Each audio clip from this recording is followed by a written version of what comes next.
하나님 말씀은 요한 3서 1장 2절입니다. 요한 계시록 전에 있어요. 요한 3서 1장 2절 한 절 같이 읽을 테니까 같이 읽습니다. 시작. 사랑하는 자여 네 영혼이 잘된 같이 네가 범사에 잘되고 강건하기를 내가 간구하노라. 아멘. 본문은 사랑하는 자여 네 영혼이 잘됨 같이 네가 범사에 잘되고 내가 간구하기를 내가 간구한다. 하나님의 뜻이에요. 건강한 건. 자, 그런데 사랑하는 자여, 하나님의 사랑을 받는 자, 사랑을 또 드리는 자, 다시 말해서 하나님은 우리를 사랑하신다는 거죠. 그 사랑 가운데 오늘 본문이 축복으로 나타났어요. 네 영혼이 잘되라, 또 범사도 잘되라, 또 육신도 건강해라, 그런 뜻입니다. 그래서 우리는 먼저 사랑의 사도들이고 하나님의 사랑에 축복을 누리는 성도들입니다. 자, 세상에는 이런 말이 있습니다. 재물을 잃으면 조금 잃은 거래요. 돈 잃어버린 게 많이 잃어버린 게 아니고 조금 잃어버렸대요. 그 다음에는 뭐라고 말하냐면 명예를 잃어버리면 많이 잃었다. 명예가, 그래서 서양에는 명예를 굉장히 중요시 여깁니다. 우리는 돈 그러지만 서양은 벌써 명예를 중요시 여겨요. 그런데 더 중요한 것을 말했는데 뭐라고 하냐면 건강을 잃으면 전부 잃은 것이다 그렇게 했어요. 그러니까 아프면 전부 다 잃어버린다는 거예요. 아프면 다 소용이 없다는 말도 되거든요. 아프면 뭐 어떻게 해요? 공부한 거, 실력 있는 거, 능력인 거, 돈이고 뭐고 배경 전부 그게 다 의미가 없어요. 아프면 아무것도 안 되는데 뭐. 그래서 올해는 하나님이 저와 여러분에게 강건하기를 원하신다 그 말이에요. 그래서 1년 365일 그리스도 안에서 건강한 삶을 먼저 누리시기를 주의 이름으로 축원합니다. 그래서 오늘 제목은 치유로 회복하는 한 해. 이 한 해 동안 건강을 회복하자 그 말이에요. 무슨 건강이요? 영적인 건강이요, 생활의 건강이요, 우리의 육신의 건강입니다. 첫째로 영혼 치유예요. 제일 중요한 게 우선 영혼 치유예요. 우선 삶의 우선순위도 영이에요. 영적인 세계예요. 신앙이에요. 믿음이에요. 그게 더 중요해요. 다른 게 더 중요한 것 같지만 그렇지 않다는 거죠. 왜? 인간은 영적 존재이기 때문에 그렇습니다. 내 영혼이 잘된 같이 이렇게 나왔어요. 영혼이 잘 되면 그 다음에 따라 붙는 뭐가 있다는 거죠. 영혼이 잘 안 되면 뭐가 따라 붙는 게 있겠죠. 잘 돼야 되니까요. 영혼이. 믿음과 신앙생활은 우선순위예요. 절대적이에요. 이건 해도 그만 안 해도 그만 이게 아니고 절대적입니다. 이거는 영적 치유를 우선순위를 삼아라.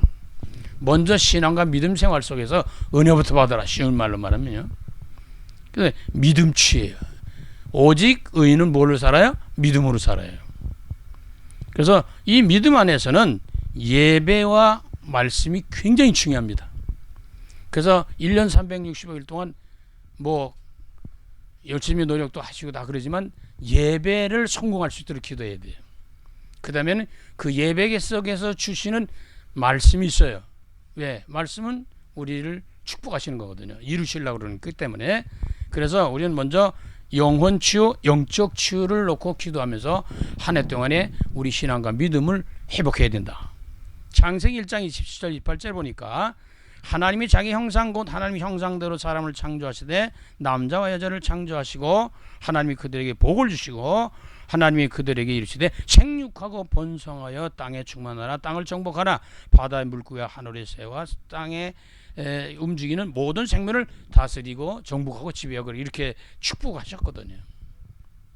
그러니까 하나님의 형상대로 지음받았다는 것은 다른 말로 하면 하나님 닮게 만든 거예요. 영적인 존재로 만드셨다는 거죠. 조금 다른 말로 하면 영원한 존재. 우린 죽어도 사는 거예요.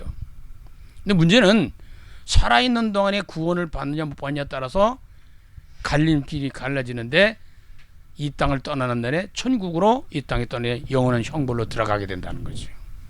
그래서 우리 신앙과 믿음 신앙생활보다 더 중요한 게 없어요. 아무리 비바람이 몰아치고도 믿음 안에서 신앙생활하는 그 신앙을 놓치면 안 되는 거예요. 특히 그 중에서 우리는 예배를 놓치면 안 됩니다. 그리고 그 예배 속에 주님의 말씀을 주시기 때문에 그 말씀을 놓쳐서는 안 된다는 겁니다. 왜? 그대로 이루어질 거니까. 자, 인간은 영적으로 병들었어요. 그래서 우리는 치유받아야 돼요. 회복해야 돼요. 창세기 3장 19절에 보면 네가 흙으로 돌아갈 때까지 얼굴에 땀을 흘려야 먹을 것이며 먹으리니 네가 그것에서 취함을 얻었습니다. 너는 흙이니 흙으로 돌아갈 거냐. 원래는 하나님께서 에덴 동산에서 하나님과 더불어 행복하게 먹을 거 걱정하지 않아도 되고 죽을 거 걱정하지 않아도 되고 병든 거 걱정하지 않아도 되는데 하나님의 말씀의 언약을 파괴하고 하나님을 떠난 이후에 인간의 영이 죽으면서부터 시작돼서 우리의 많은 어려움과 고통을 겪게 되게 됩니다. 결국은 종말에 어떻게 돼요? 영원한 형벌에 들어간단 말이죠. 그래서 인간은 우선 영적으로 병들었어요. 영적 병든 것이 뭐냐? 하나님을 몰라요. 하나님을 몰라요. 태어날 때부터 하나님을 알고 태어난 사람도 있겠지만 그렇지 않아요. 거의 하나님 몰라요. 뭐 기독교 집안이라면 하나님을 아무래도 접하니까 알겠죠. 근데 하나님을 모른다는 말은 하나님을 떠났다는 거예요. 이거는 불신앙과 불순종으로 따먹지 말은 선악과를 따먹은 거예요. 그 결과로 영이 죽은 거예요. 하나님이 영이기 때문에 영이 죽어버리면 소통이 안 돼요. 교통이 안 된단 말이에요. 모른단 말이죠. 그런데 인간은 영적 존재이면서 종교성을 타고나오기 때문에 믿음 없이는 신앙 없이는 살아갈 수 없는 존재입니다. 그래서 하나님을 모르기 때문에 섬기는 것이 우상숭배예요. 점치고 굿하고 제사드리고 사주, 팔자, 운명, 대길, 날짜, 요일 이거 다 보는 게 하나님을 잘 모르기 때문에 그렇고 하나님을 알아도 참 믿음이 없어요. 그래서 막 걱정이 되니까 점치고 굿하고 다 하는 거거든요. 자, 인간이 병들었기 때문에 이 병든 속에서 결국은 뭐야? 땀을 흘려 먹고 살게 되고 그 다음에는 어디? 죽어서 어디로 가요? 흙으로 지음받았기 때문에 흙으로 돌아간다라고 하는 겁니다. 그래서 인생을 한 줌의 흙과 같다. 그렇지. 사실 뭐 다 빠버리면 뭐 그거 얼마 되겠어요? 그래서 인간은 영적으로 병들었기 때문에 우선 영혼이 치유되어야 된다. 그래서 네 영혼이 잘된 같이 우리의 목표는 1년 동안에 영혼이 잘 되는 쪽에 방향을 틀어야 됩니다. 거기 둬야 되죠. 그래서 이 치유의 놀라운 역사는 뭐로 됩니까? 어떤 방법으로 안 돼요. 복음만이 가능합니다. 예수 그리스도만 가능하단 말이에요. 다른 걸 잡으면 안 돼요. 자, 인간의 영적 치유는 오직 복음뿐이다. 그래서 로마서 1장 17절에 복음에는 하나님의 의가 나타나서 믿음으로 믿음에 이르게 하나니 기록된 바 오직 의인은 믿음으로 말미암아 살리라. 믿음이에요. 예수 그리스도를 믿는 거예요. 그리스도 구세주를 믿는 거예요. 다른 데서 살아나는 게 아니고 그리스도 예수를 믿어야 되네. 내가 곧 진리요 진리요 생명이니 생명이신 그리스도 예수를 믿어야 우리가 살아나기도 하고 천국도 가는 거예요. 하나님도 만나고 그러는 거거든요. 그래서 영혼 치유는 믿음을 회복하는 거예요. 신앙을 회복하는 거예요. 그것은 출발점이 뭐냐? 예배입니다. 예배에 성공하면 신앙생활 성공하게 돼 있고요. 신앙생활 성공하면 인생 성공하는 거예요. 근데 그게 안 되는 거예요.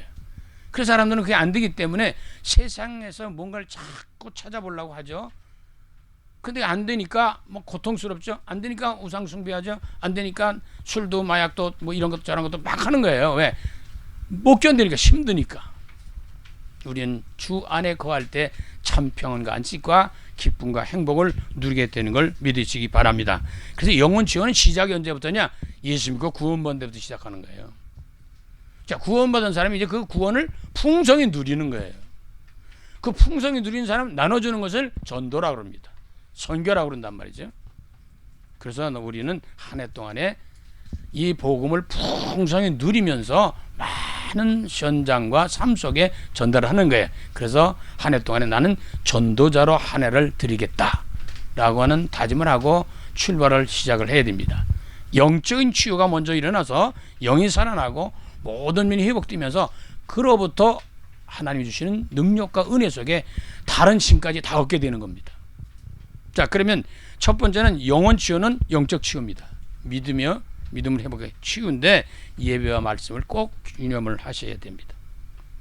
그 다음엔 그렇게 될 때 하나님이 약속해 사랑하는 자야 내 영혼이 잘된 같이 뭐라 그랬어요? 네가 범사에 잘 된다고 하는 것이죠. 범사라는 건 뭐냐? 쉬운 말로 말하면 일상생활이에요. 삶을 말하는 거예요.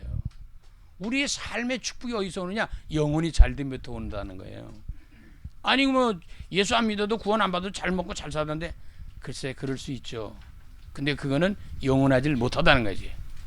영원하질 않아요. 죽음 직전에 가서 다 내려놔야 돼. 아무 소용이 없어요. 하나님의 나라에 들어가는 길은 예수 그리스도밖에 없어요. 그래서 우리 예수를 붙들어야 되는 거예요. 자, 범사의 치유는 네가 범사에 잘 되고 하는 생활 치유고 다른 말은 삶의 치유입니다. 여기는 경제적인 문제라든지 복합적인 거 다 있죠. 생활은 전반이잖아요. 일생인데 그것은 우리가 삶 속에서 은혜부터 받아야 돼. 그리고 우리 은혜 받은 성도는 구원받은 성도는 하나님 성령 인도를 받아야 하기 때문에 기도 생활해야 된단 말이에요. 우린 예배가 중요하잖아요. 그 다음에 그 말씀 언약 붙들고 뭐 해야 돼요? 기도하는 거예요. 아침에 기도하고 낮에도 기도하고 밤에도 기도하고 하루 종일 기도하는데 한 가지 꼭 유념해야 될 것은 모든 것을 다 기도 제목 삼아라. 원망과 불평하지 말고 하나님의 중요한 계획 속에 이끌어가고 계시기 때문에 성부와 성자 성신 삼일체 하나님이 시작하고 진행하고 마치거든요.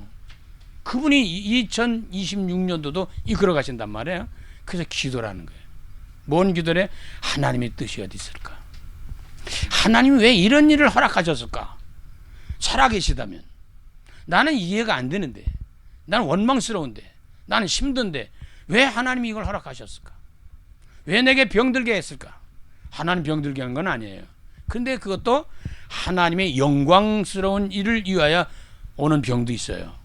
마귀가 주는 병도 있지만 또 이런 전염병으로 오는 것도 있고 다양한 것이 있는데 그 중에는 하나님을 영원하게 하는 일들이 일어난다는 거예요. 자, 어떤 사람은 사업이 실패해서 믿거든요. 어떤 사람은 가정에 파탄이 일어나서 믿어요. 자녀들이 안 돼서 믿고 부부지간의 문제가 있고 여러 다양한 그 어떤 모습 속에서 동기 속에서 예수를 믿고 하나님 찾고 그러는 겁니다. 근데 그것들을 잘 나중에 알고 보면 그때 내가 그렇지 않았다면 하나님 믿었을까? 아니지 뭐. 그땐 힘들었어. 그러나 그것 때문에 내가 하나님 믿고 예수 믿고 구원받아서 얼마나 축복인지 모른다. 이때 감사가 진짜 나오는 겁니다. 그래서 우리는 이 감사라는 것도 감사할 수 있을 때 감사도 해야 되는데 감사할 수 없는 조건 속에 감사하는 건 더 축복받은 사람이거든요. 그런데 더군다나 믿음으로 핍박받으며 고난당할 때 감사할 수 있는 사람은 최고의 복을 받은 사람. 자, 순교자의 감사는 이건 비교할 데가 없겠죠. 그래서 요한복음 16장 24절에 예수 그리스도의 이름으로 기도하면 성령 인도받는 것이 신앙생활이거든요. 삶이거든요. 성도는 신앙생활이 최고의 축복인데 그 예배 속에서 우리가 진행되는데 그의 말씀 속에 진행되는데 그 진행이 성령을 통해 이끌어 주신다는 거죠. 지금까지는 너희가 내 이름으로 아무것도 구하지 아니하였으나 구하라 그리하면 받으리니 너희 기쁨이 충만하리라. 기도의 참 뜻을 몰랐어요. 근데 구원받은 사람들은 이제부터 너희들 기도 안 했어? 해봤는데 안 돼? 이제부터 내 이름으로 기도해봐라. 누구 이름으로? 예수 그리스도의 이름으로. 예수 그리스도는 이름은 어떤 이름이에요? 모든 문제 해결하신 분이잖아요. 십자가에서 다 끝내신 분이죠. 내 이름으로 아무것도 구하지 아니하였으나 구하라 기도하라는 거예요. 1년 동안 기도 위에는 다른 것이 없다고 생각을 하시고 믿음을 가지고 기도해야 됩니다. 그러면 받으리라 응답받게 된다는 거죠. 그러면 응답받은 증거가 일어나는데 기쁜 거예요? 즐거운 거예요? 행복한 거예요? 축복이 되니까. 응답받은 사람들이 짜증내는 사람이 있어요?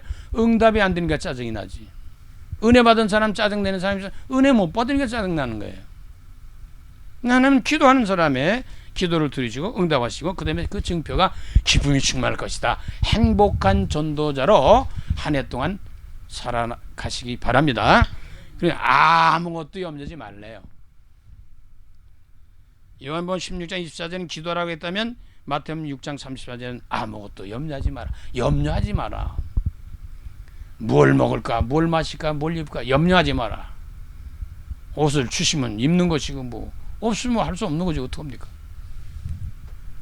또 먹을 것이 있으면 먹는 것이고 없으면 뭐 먹는 거죠. 금식하면 또 금식하는 거지 뭐. 전적으로 하나님을 신뢰하고 믿고 맡기는 거예요. 이게 굉장히 중요합니다. 저에게 맡기거나 아무에게 맡기거나 그래서는 안 되는 거예요. 하나님 앞에 맡겨야 돼. 그래서 뭐냐? 아무것도 염지 말고 너희는 먼저 그 나라와 의를 위하여 구하라는 겁니다. 하나님의 나라가 이루어지도록 구해야 돼. 나를 통해 우리를 통해서 한 해를 통해서 하나님의 나라가 실현되도록. 그 의는 그리스도의 의입니다. 복음의 의, 예수 그리스도의 의야. 공로는 우리가 구원은 천국은 예수 그리스도 때문에 가는 거예요. 내가 뭐 열심히 했다고 가는 것도 아니에요. 물론 노력도 필요하겠지만 그래서 가는 게 아닙니다. 그런즉 너희는 먼저 그의 나라와 의를 구하라. 이 모든 것을 너에게 더해 주시겠다고 약속하셨는데, 그래서 하나님은 이 세상에 살아가는 저와 여러분을 누가 이 땅에 살아갈 수 있도록 태어나게 했느냐? 부모님이죠. 그런데 하나님은 부모님을 통해서 나를 이 땅에 보내셨다는 겁니다. 그래서 하나님께서는 이 세상에 왔다 가는 모든 사람들이 똑같은 사람이 없어요. 그래서 이 말은 무슨 얘기냐면 세상에는 나라는 존재는 하나밖에 없다는 거예요. 잘났다 못났다 그게 중요한 게 아니고 하나님이 보실 때 또 우리가 봐도 보면 똑같은 사람이요. 쌍둥이도 똑같지 않아요. 뭔가가 달라요. 그래서 이 말은 무슨 얘기냐? 우리는 존귀한 존재입니다. 아주 귀중한 존재란 말이에요. 나 하나밖에, 여러분 하나밖에 없는 금덩어리다 생각해 보세요. 보석이 다이아몬드라고 생각해 보세요. 어마어마한 돈이겠죠. 그게 하나밖에 없어요. 보석이. 그건 돈으로 환산할 수 없어. 계산할 수가 없죠. 그럼 부르는 게 합이에요. 그러니까 땅덩어리 다 달래도 줘야 돼요. 막말랭이에서.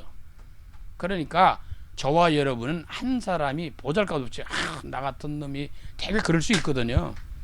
나 같은 못난이가, 나 같은 못 배운 이가, 나 못생긴 이가, 나 병신 같은 놈이 어쩌 이렇게 얘기하는데 아니요. 장애를 가졌다 할지라도 존귀한 자입니다.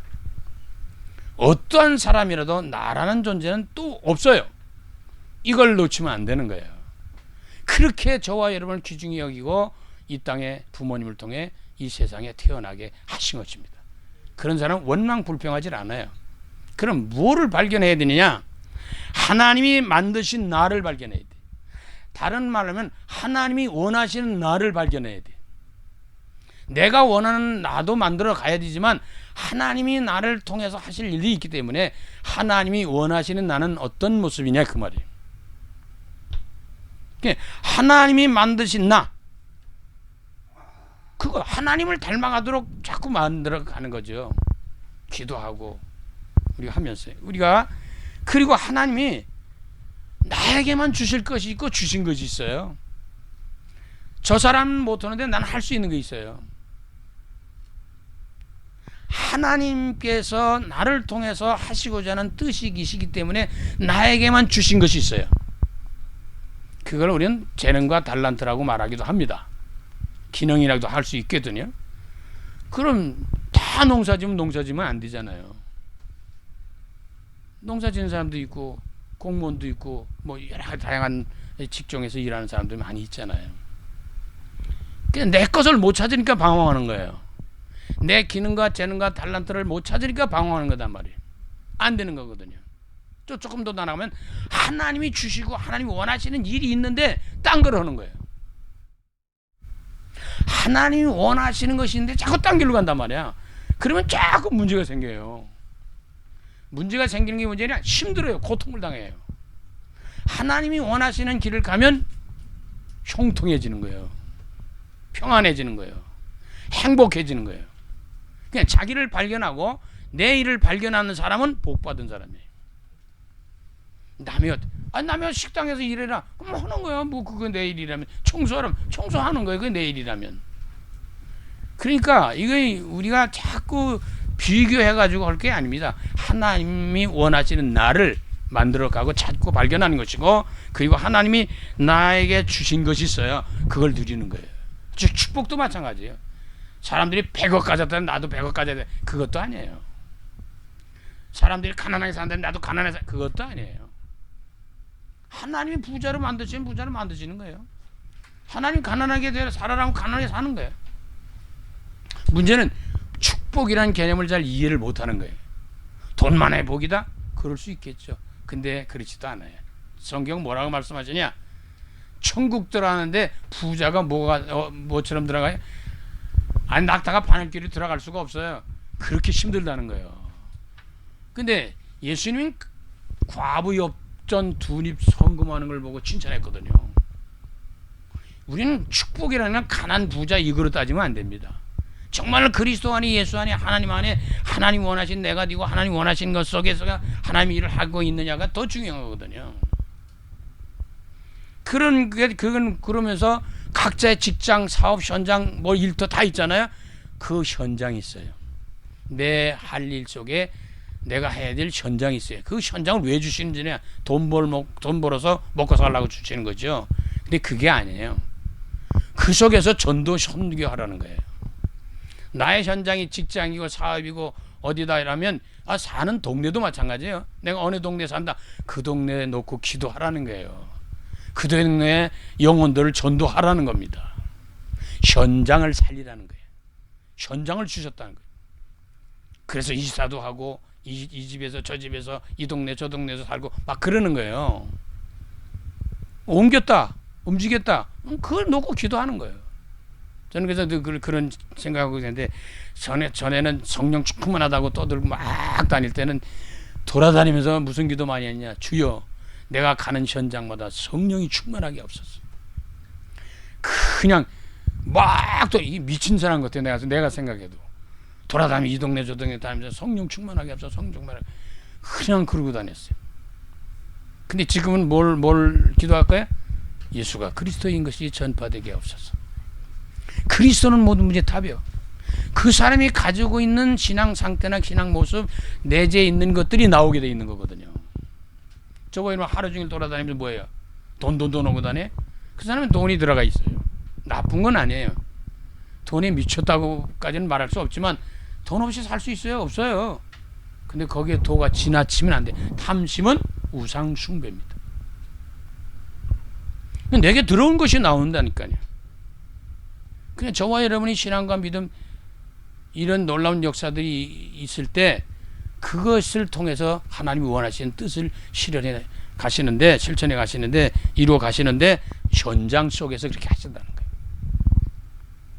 자, 그러면 요한복음 15장 16절에 보니까 너희가 나를 택한 것이 아니요 내가 너희를 택하여 세웠나니 이는 너희로 가서 열매를 맺게 하고 그랬어요. 열매를 맺는다는 거예요. 그 다음에 또 뭐 했어요? 너희 열매가 항상 있게 하겠다. 열매를 맺되 계속 맺게 하다는 거죠. 그 다음에 뭐 했어요? 내 이름으로 아버지께 무엇을 구하든지 다 받게 하겠다. 하나님 안에 영혼이 잘 되면 범사가 잘 되는 것인데, 조금 조심스럽게 말씀을 드리는 것은 뭐냐면, 잘 된다는 개념을 잘 알아야 됩니다.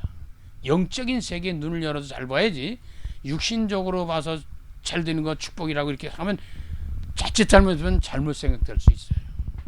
그러면 못 사는 사람들 다 저주받았다. 병든 사람 다 저주받았다. 실패한 사람 다 저주받았다. 못생긴 사람 다 저주받았다. 이런 식으로 계속 생각하면 안 됩니다. 하나님은 맹인을 통해서도 역사하고요.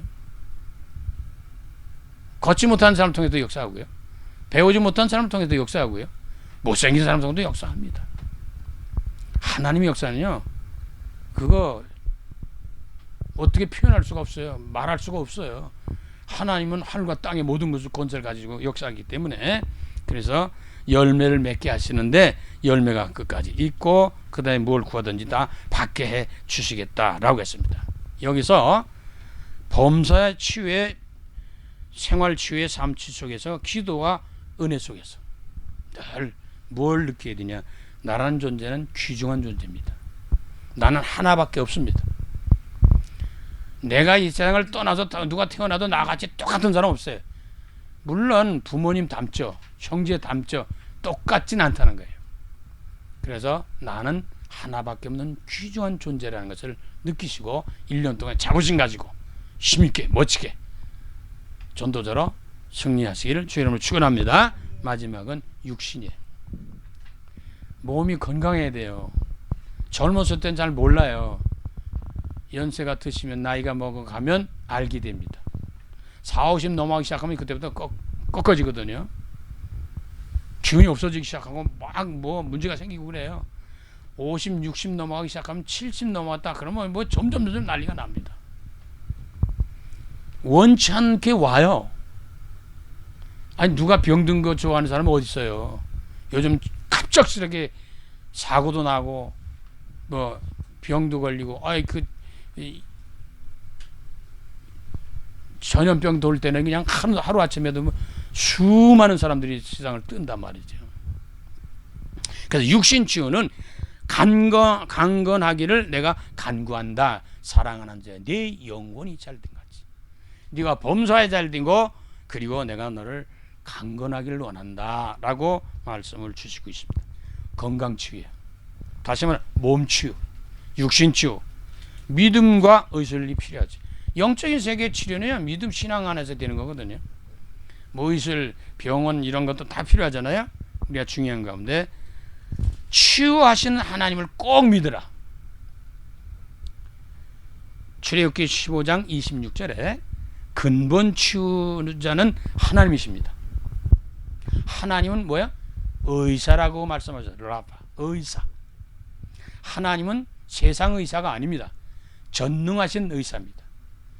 못하실 것이 없는 의사입니다. 죽은 자도 살리시는 의사입니다. 암덩어리도 떨어뜨릴 수 있는 의사입니다. 그냥 나는 안 될 것 같아. 근데 아픈 사람들이 전적으로 하나님을 잘 안 믿을 수도 있어요. 너무 힘들면. 하나님밖에 나를 살려주고 치료하실 분은 없다라고 믿어야 돼요. 그럼 그분이 역사하기 시작합니다. 에이 나는 뭐 안 돼. 난 뭐 이거 다 썩었고 뭐 어쩌고. 아니요, 안 그래요.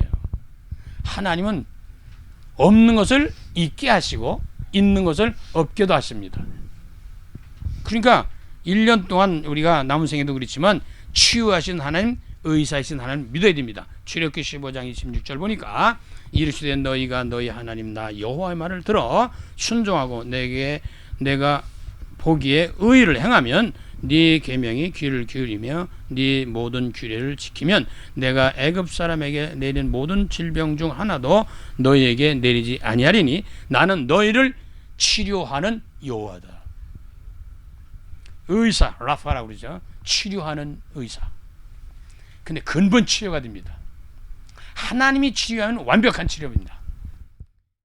하나님의 치료는 완벽합니다. 다음엔 치료에 대한 얘기 다시 한번 드릴 텐데, 자, 그러면 치료하신 하나님 분이에요? 예수님도 치료하신 분이에요. 예수님의 생활 속에서 많은 병든 자를 치료하시고 귀신을 내쫓고 죽은 나사로도 살렸습니다. 그 가운데 예수님은 베드로전서 2장 24절에 친히 나무에 달려 그 몸으로 우리 죄를 담당하셨으니 이는 우리로 죄에 대하여 죽고 의에 대하여 살게 하려 하심이라. 그가 채찍에 맞음으로 너희는 나음을 얻었다. 채찍에 맞으신 예수님은 은혜로운 치료하신 분입니다. 이미 채찍에 맞음으로 저와 여러분 치료받을 수밖에 없는 축복받은 사람들이 이걸 믿으라는 겁니다. 그래서 주 예수 이름으로 질병을 꺾고 귀신을 내가 쫓고 사탄을 꺾고 흑암을 꺾고 하나님 말씀의 언약에 굳게 뿌리를 내릴 수 있도록 복음이 각인되고 복음이 뿌리 내리고 복음이 체질되도록. 그래서 이 디모데전서 5장 23절에 바울은 디모데에게 이런 말씀을 줬습니다. 이제부터는 물만 마시지 말고 위장과 자주 나는 병을 위하여 포도주를 조금씩 써라 그렇게 했어요. 이거 포도주 마시라는 얘기가 아닙니다. 마셔도 괜찮아요. 뭐 포도주 적당히 잡수면 또 약이 되니까. 그 약을 말하는 거예요. 지금 이거는 약을 쓰라는 겁니다. 자, 포도주를 쓰라고 말한 바울은 의학적 치유도 인정하도록 하나님의 언약을 받잡고 전달합니다. 여러분이 약도 필요하죠. 약을 너무 잘못 남용 오용하면 문제가 더 오죠.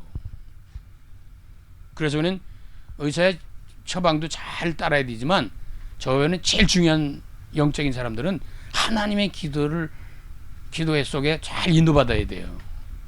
살 사람은 병원도 잘 만나고 의사도 잘 만나고 약도 잘 만나고 음식도 잘 만나잖아요. 그렇잖아요. 그러면 살아요. 건강하게. 병원, 의사, 약이 나쁜 것만은 아니고 좋은 것만도 아니에요. 다 필요에 의해서 쓰면 제대로 쓰면 건강을 회복할 수가 있게 됩니다. 그 중에 뭐 다양하잖아요. 뭐 병원 의사가 있다는데 대체의학이라 그래서 여러 가지로 뭐 또 다른 거 많이 있잖아요.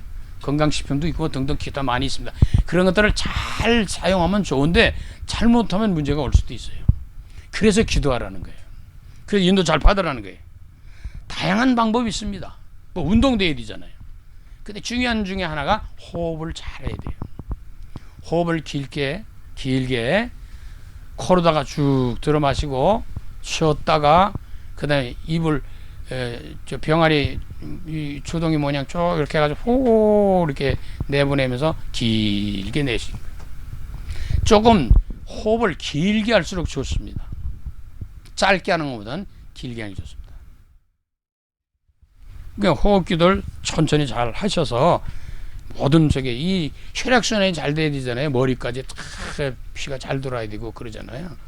공기도 다 공급이 제대로 돼야 되니까. 그래서 1년 동안에 언약 굳게 잡고 인도를 잘 받아야 되는데 하나님이 요한 3서 1장 2절에 사랑하는 자여 네 영혼이 잘된 같이 네가 범사에 잘되고 강건하기를 내가 간구한다. 2026년도 하나님의 뜻입니다. 이 언약 굳게 잡고 영적인 건강도 가지시고 삶의 생활의 건강도 가지시고 그리고 육신의 건강도 가지셔서 주어진 사명들 잘 감당하는 행복한 전도자로 2026년도를 살아가시는 축복의 앞날 미래가 되어지시기를 간절히 주 이름으로 축원합니다. 살아계신 주님, 사랑하는 자여 네 영혼이 잘된 같이 네가 범사에 잘되고 강건하기를 내가 간구한다고 오늘 하나님 말씀하셨습니다. 1년 365일 영혼이 잘되게 하시고 범사가 잘되게 하시고 육신이 강건해지는 축복을 누리며 주어진 사명 감당하는 전도자로 한 해를 들을 수 있도록 영육간의 강건함으로 함께 하시고 영광 받아 주시옵소서. 예수 그리스도의 이름으로 감사하며 축복하며 기도드립니다.